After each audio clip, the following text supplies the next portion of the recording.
আজ ভোররাতে যশোর ব্যাটালিয়নের একটি দল গোপন সূত্রের ভিত্তিতে খবর পেয়ে ঢাকা নড়াইল মহাসড়কের তারাগঞ্জ নামক স্থানে একটি যাত্রীবাহী বাসে তল্লাশি চালিয়ে একজন ভারতীয় নাগরিককে 900 গ্রাম গোল পেস্ট সহ উদ্ধার করে।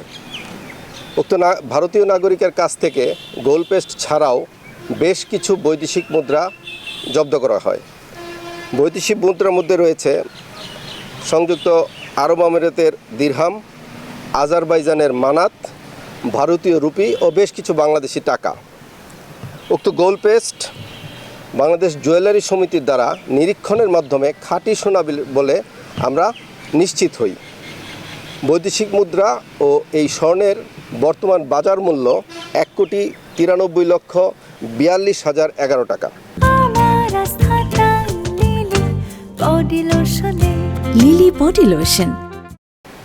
উল্লেখ্য, এই ব্যক্তি গত 2024 সন থেকে ভারত, মধ্যপ্রাচ্য, মিশর, বাংলাদেশ এবং পুনরায় ভারত এই রাস্তায় বেশ কয়েকবার গমনাগমন করেন।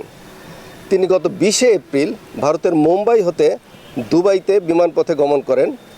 21 এপ্রিল ঢাকায় চলে আসেন এবং ঢাকার পরে তিনি সড়কপথে সাতক্ষীরা হয়ে ভোমরা স্থলবন্দর দিয়ে ভারতে পুনরায় চলে যাওয়ার জন্য পরিকল্পনা করেন।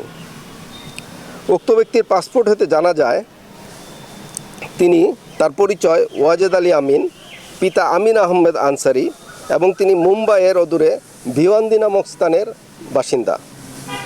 উক্ত স্বর্ণ এবং বৈদেশিক মুদ্রা বর্তমানে যশোর কোতোয়ালি থানা হয়ে যশোর ট্রেজারিতে জমাকরণের কার্যক্রম প্রক্রিয়াধীন হয়েছে।